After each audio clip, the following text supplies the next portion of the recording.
47-এর পর থেকে শুরু করে আজকে পর্যন্ত আমাদের দ্বারা যত মানুষ যত জায়গায় কষ্ট পেয়েছে তাদের সকলের কাছে আমি বিনা শর্তে ক্ষমা চেয়েছি। বাংলাদেশ জামায়াতে ইসলামীর আমির ডক্টর শফিকুর রহমান বলেছেন, শুধু ৭১ নয়, ১৯৪৭ সাল থেকে শুরু করে আজ পর্যন্ত আমাদের দ্বারা যত মানুষ কষ্ট পেয়েছেন, কেউ যদি ক্ষতিগ্রস্ত হয়ে থাকেন, সেই সব মানুষের কাছে সবার কাছে আমি নিঃশর্তে ক্ষমা চেয়েছি।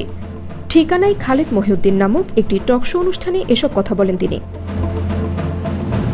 অনুষ্ঠানের সাংবাদিক খালেদ মহিউদ্দিন তাকে প্রশ্ন করেন, যুদ্ধাপরাধের মামলায় জামায়াত নেতা এটিএম আজহারুল ইসলাম খালাস পাওয়ার পর আপনি একটি সংবাদ সম্মেলনে বলেছেন, জামায়াতে ইসলামী বা তার কোনো নেতাকর্মীর মাধ্যমে কেউ ক্ষতিগ্রস্ত হয়ে থাকলে তার কাছে নিঃশর্ত ক্ষমা চাই। এই ক্ষমা প্রার্থনায় মুক্তিযুদ্ধের সময়টাও আছে কিনা সেটা সেদিন আপনি স্পষ্ট করেননি। আজ এটা স্পষ্ট করবেন কি? অনেকেই প্রশ্ন করছেন যে জামায়াতের আমির ক্ষমা কিসের জন্য চাইলেন।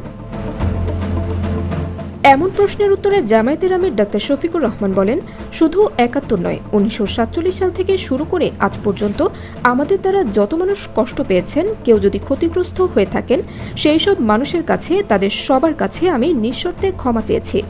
ডাক্তার শফিকুর রহমান বলেন, ব্যক্তি হিসেবে মানুষ যেমন ভুল করতে পারে, মানুষের সমষ্টি একটি দলেরও ভুল সিদ্ধান্ত থাকতে পারে।